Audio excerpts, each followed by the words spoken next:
आप नई कार खरीद रहे हैं, विभिन्न प्रकार की फ़ॉर्मेलिटीज़ आपने पूरी कर दी है और अब डीलरशिप की तरफ से आपको कॉल आया है या कहें कि आपको बुलाया गया है कार को हैंडओवर करने के लिए या आपको कार देने के लिए। तो उस समय आपको कौन-कौन सी सावधानियाँ रखनी चाहिए? 5-6 सावधानियाँ हैं जो बहुत महत्वपूर्ण हैं। उन सब चीज़ों को ध्यान में रखते हुए आपको अपनी कार लेनी है, तो वो कौन-सी सावधानियाँ हैं, आज की इस वीडियो में हम चर्चा करेंगे। नमस्कार प्यारे मित्रों, यदि आपने अभी तक इस चैनल को सब्सक्राइब नहीं किया है, तो इसे सब्सक्राइब अवश्य करें, क्योंकि कारों से जुड़ी हुई जानकारी हम सबसे पहले आप तक पहुंचाते रहते हैं। साथियों, जैसे ही आप डीलरशिप पर पहुंचते हैं तो आपका जो सेल्समैन है या फिर कहें कि जो आपका काम देख रहा है, वो आपको आपकी कार दिखाएगा कि ये कार आपके लिए है। तो आपको जो सबसे पहला काम करना है वो ये कि आप अपनी कार को नज़दीकी के साथ बेहद ही धैर्य के साथ आराम से पूरा उसका अवलोकन करें, देखें, बॉडी को पूरा देखें, अंदर से देखें, कहीं कोई यदि मिस्टेक दिख रही हो तो उस बारे में गौर करें। कभी कभार क्या होता है कि प्लांट से शोरूम तक आते आते गाड़ी को काफ़ी समय लगता है। इस दौरान किसी वजह से कोई स्क्रैच लग जाता है छोटा मोटा या फिर कोई डेंट पड़ जाता है, तो इस तरह की चीज़ें होती है। तो डीलरशिप वाले उसे पहले ही तैयार करके छुपा देते हैं, पेंट वगैरह दोबारा कर देते हैं, रीपेंट कर देते हैं। लेकिन फिर भी आप जब गौर से देखेंगे तो वो जो रीपेंट किया हुआ चीज़ है या पार्ट है, वहाँ आपको कहीं ना कहीं थोड़ा बहुत कलर में डिफरेंस नज़र आ जाएगा। लिहाजा आप गौर से देखेंगे। और दूसरी बात ये कि यदि ये सब चीज़ें आप शोरूम की आर्टिफिशियल लाइटिंग में देखेंगे तो शायद आप इन्हें पकड़ ना पाए। इसलिए ये ज़रूरी है कि आपकी कार, सबसे पहले आप उन्हें कहिए कि हमारी कार शोरूम से बाहर ले जाके रखें या कि बाहर ला करके रखें। तो वो बाहर जब प्राकृतिक लाइट, सूर्य के प्रकाश में ये सब चीज़ें आप देखेंगे तो आप आसानी से अवलोकन कर पाएंगे। साथियों, हमने जिस बात की चर्चा की इसकी संभावना बेहद कम है, लेकिन फिर भी हमारा फ़र्ज़ बनता है, क्योंकि कभी कभार बहुत रेयर केस है, लेकिन फिर भी हो सकता है वो हमारे साथ ही हो, इसलिए ये देखना ज़रूरी है। तो इस तरह से खड़ी गाड़ी को आपने, अपनी खड़ी कार को अच्छी तरीके से देख लिया, उसमें किसी प्रकार की आपको कमी नज़र नहीं आई, तो फिर आपको दूसरा जो महत्वपूर्ण काम करना है वो है कार को 10 से 15 मिनट तक चला करके देखना। इससे आपके इंजन की नॉइज़ वगैरह पता चल जाएगी और साथ ही आपने जब पहले टेस्ट ड्राइव लिया था उसी तरह का अनुभव आपको होगा या नहीं होगा, कुछ फ़र्क है या नहीं है, ये सब चीज़ें देखेंगे।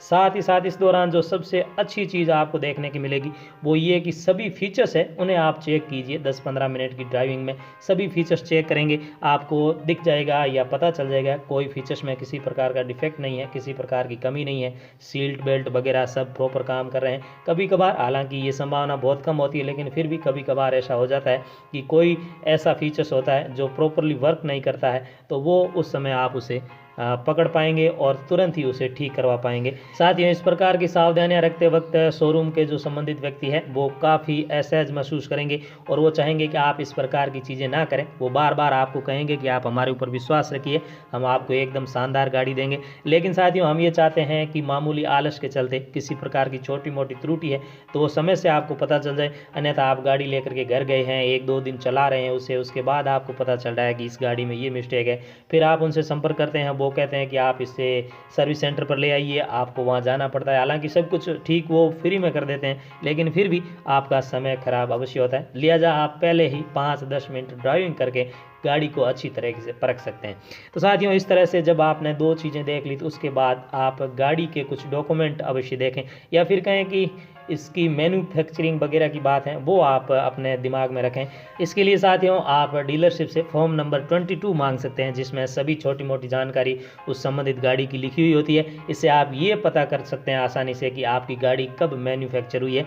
कभी कभार क्या होता है कि हमारी गाड़ी हमें जो मिल रही है वो बहुत पहले की बनी हुई होती है। इसके 2 कारण हो सकते हैं। एक तो ये कि जब ये गाड़ी शोरूम में आई, डीलरशिप पर आई, तो उसमें कुछ कमी महसूस हुई, कुछ पार्ट्स में या कहीं ना कहीं डिफेक्ट था जिसको ठीक करने में टाइम लगा। लिहाजा उस ग्राहक को कोई दूसरी कार दे दी गई और इसे ठीक करके दोबारा से तैयार करके अब आगे आने वाले किसी अन्य ग्राहक को दे दी जाए, और वो अन्य ग्राहक हम ना हो। इसलिए ये जो बनी है, कब बनी है, कितना समय हुआ, ये भी हमें ध्यान रखना होगा। दूसरी संभावना ये हो सकती है कि हमारी गाड़ी टेस्ट ड्राइव के लिए यूज हुई हो, इसलिए हो सकता है ये कुछ समय बाद हमें मिल रही है। तो ये सब चीज़ें हम इस तरह से देख करके सावधानी के साथ इनका अवलोकन कर सकते हैं। इस तरह से हमने गाड़ी को पूरी तरह से बाहर से अंदर से देख लिया, चला के देख लिया कि फीचर्स वगैरह, इंजन वगैरह सही काम कर रहे हैं। उसके बाद इसकी डॉक्यूमेंट वगैरह देख लिए। तो इस प्रकार के सभी चीज़ें देखने के बाद आपको सभी बिल है, डॉक्यूमेंट में बिल भी शामिल है, वो भी अलग अलग देखने होंगे। ऐसा नहीं कि आपको पूरे बिल उन्होंने थमा दिए एक साथ कि भाई आपकी गाड़ी इतने लाख इतने हज़ार में पड़ गई और आपने उसे देख लिया, बल्कि आपको अलग अलग जो भी बिल है उनको अलग अलग देखना चाहिए और गौर से देखना चाहिए, क्योंकि शोरूम वाले आमतौर पर इसी फिराक में रहते हैं कि कैसे भी करके आपसे ज़्यादा पैसे लिए जाए। तो हो सकता है आपके जब आप गौर से बिल देखें तो उसमें कुछ अलग चीज़ें लिखी हुई हो, जैसे कि हैंडलिंग चार्ज है या फिर फाइल चार्ज है, सर्विस चार्ज है, इस प्रकार के कुछ अलग नाम देके वो पैसे रुपए ऐंठने का प्रयास करते हैं। तो आप सबसे पहले तो उनसे ये बात कीजिए कि ये सब इलीगल है, इसलिए आप ना तो हैंडलिंग चार्ज देंगे, ना ही फाइल चार्ज देंगे और ना ही सर्विस चार्ज देंगे। लेकिन इसके बावजूद यदि कुछ ले दे के बनता है और तो आप हैंडलिंग चार्ज यदि दे रहे हैं तो उस हैंडलिंग चार्ज में साथियों फाइल चार्ज, सर्विस चार्ज ये सब शामिल होता है। हैंडलिंग चार्ज का मतलब ये तो नहीं होता है कि गाड़ी को वो अपने हाथों से उठा के आपको सौंप रहे हैं। हैंडलिंग चार्ज का मतलब ये सब चीज़ें होती है कि उन्होंने फाइल बनाई, ये उधर मेहनत की, डॉक्यूमेंट तैयार किए, सर्विस दी आप लोगों को, वो सब उसमें शामिल होता है। लिहाजा ये भी इलीगल है, लेकिन फिर भी ऐसा ना हो कि हैंडलिंग चार्ज के अलावा भी आपसे कुछ अन्य पैसे यूं ही ऐंठ लें। तो ये चीज़ भी आपको ध्यान रखना है। और साथ ही साथ जो एसेसरीज़ आप शोरूम से लगा रहे हैं उनके बिल बेहद ही गौर से आप देखिए, क्योंकि कभी कभार क्या होता है कि जब हम एसेसरीज़ की बातें करते हैं, उनसे प्राइस पूछते हैं तो वो प्राइस कुछ और बताते हैं और फिर उस प्राइस में कुछ बदलाव हो जाता है जब वो लिस्ट हमारे पास आती है या फिर कहें कि बिल हमारे पास आता है। तो जब हम ये चीज़ें हमारे सामने आ जाती है तो हम उनसे बात कर सकते हैं कि फला एसेसरीज़ के लिए आपने 500 रुपये कहा था, लेकिन इसमें 650 रुपये लिखे हुए है, इसलिए ये 150 रुपये ज़्यादा कैसे लिखे।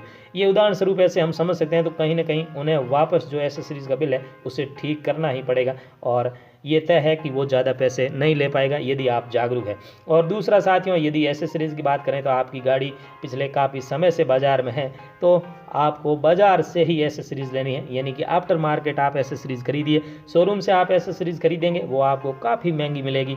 इवन यदि 100 रुपये की एसेसरीज़ आप शोरूम से ले रहे हैं और यदि आफ्टर मार्केट आप उसे खरीद रहे हैं तो वो आपको 50 से 70 रुपये के बीच में मिल सकती है। कुल मिला के 40 to 30% आपको सस्ती मिलेगी आफ्टर मार्केट। हाँ, ये एक कंडीशन और है कि यदि नई गाड़ी आई है, जैसे काइगर है, मैग्नाइट है, इस प्रकार की गाड़ियाँ अभी हाल ही में बाज़ार में आई है तो उनके एसेसरीज़ मार्केट में अवेलेबल नहीं है छोटे शहरों में, तो उसके लिए फिर हमारे सामने एक ही ऑप्शन होता है कि हम शोरूम से ही, डीलरशिप से ही वो एसेसरीज़ खरीदें। खैर साथियों, इस प्रकार की सावधानी के साथ एक और चीज़ का जो ध्यान रखना वो ये कि जब हम अपनी कार का अवलोकन करते हैं तो साथ में टूल बॉक्स भी देख लेना चाहिए कि उसमें कुछ किट है वो मिल रहा है या नहीं मिल रहा है। पंक्चर किट है या फिर जैक कहें, स्टेपनी, एक्स्ट्रा व्हील की बात करें, इस तरह की चीज़ें आपको सब मिल रही है या नहीं मिल रही है, ये सब चीज़ें भी आपको देखनी ज़रूरी है। इसके अलावा एक और चीज़ जो आपको ध्यान रखनी होगी वो ये कि आपने जब कार को अच्छी तरह से देख लिया, चला के देख लिया, सब कुछ देख लिया, उसके बाद आप अपनी कार को अकेले ना छोड़ें। जी हाँ, ये बेहद ज़रूरी है। हालांकि आपको हो सकता है ये आशास्पद लगे कि कार को क्या हो सकता है, लेकिन कभी कभार आपकी कुछ चीज़ें हैं वो हो सकता है वो बदल दे, क्योंकि एसेसरीज़ वगैरह है या फिर कहें कि कुछ रिम्यूवेबल एसेसरीज़ है जो आपने कुछ अच्छे पैसे दे के खरीदी है। हो सकता है आपने वो इंस्टॉल हो गई, लेकिन उसके बाद जब आप उस कार को वहीं छोड़ देते हैं और आप अलग से दूसरी जगह बैठे हैं तो कहीं ना कहीं उसमें चेंजेस होने की संभावना।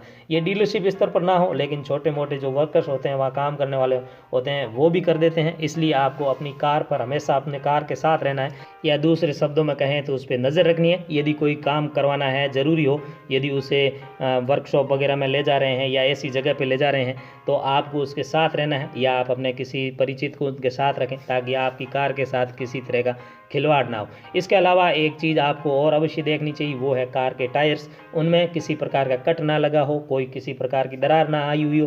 कुल मिला के आपको ये देखना है कि आपकी कार के टायर्स एकदम स्मूथ हो, क्योंकि कभी कभार काफ़ी दिनों तक खड़ी रहने के चलते हो सकता है उसमें कुछ दरार वगैरह पड़ जाए, तो वो सब चीज़ें भी आपको देखनी। या फिर हो सकता है वो नादानी बस कुछ ऐसा कर दे कि आपके जो ओरिजिनल टायर है उनकी जगह कुछ और चीज़ें में आपको मिल जाए। तो ये ज़्यादा आप समझदार है, इसलिए आप आसानी से देख सकते हैं। कुल मिला के लबोलू आप ये कि कार खरीदने से पहले उसका चप्पा चप्पा छान मारिए, उसे अच्छी तरीके से देखिए, क्योंकि शोरूम वाले किसी के सगे नहीं है, कोई सगा नहीं जिसे उन्होंने ठगा नहीं। ये बात आप अपने जहन में उतार के ही वहाँ जाइए। तो इस वीडियो में साथियों हमने आपको बताया कि जब कार डिलीवर करने के लिए या फिर कहें कि आप लेने के लिए जा रहे हैं तो कौन सी सावधानियाँ रखनी चाहिए। इससे पहले आपको किस तरह से पूरा डॉक्यूमेंटेशन करना है, किस तरह से इंश्योरेंस वगैरह की बातें करनी है, वो सब हमने एक और वीडियो बनाया था। यदि आप चाहें तो हमारे चैनल पर विजिट करके वो भी देख सकते हैं। लेकिन ये वीडियो आशा करेंगे आपके लिए काफ़ी उपयोगी साबित होगा यदि आप नई कार खरीदने का विचार कर रहे हैं। इवन यदि आपने बुक करवा दी है और आप नई कार खरीद ही रहे हैं तो ये वीडियो देख करके आप अवश्य जाएं। और मैं तो ये कहूँगा कि ये जो सब चीज़ें हैं, पहले आप एक चेक लिस्ट बनवा लीजिए, एक पेपर में लिख लीजिए, ताकि आपको कोई भी चीज़ की कमी ना रहे, या फिर ये ना हो कि ओ ये काम तो हमने किया ही नहीं, भूल गए। इसलिए पहले पूरी तैयारी करेंगे तो बाद में हमें बिल्कुल भी पछताना नहीं पड़ेंगे। साथियों, आपने इस वीडियो को देखा, यहाँ तक आए, इस सब के लिए और इस चैनल को सब्सक्राइब किया, इसके लिए बहुत बहुत धन्यवाद। आप सबका दिन शुभ हो। Thank you.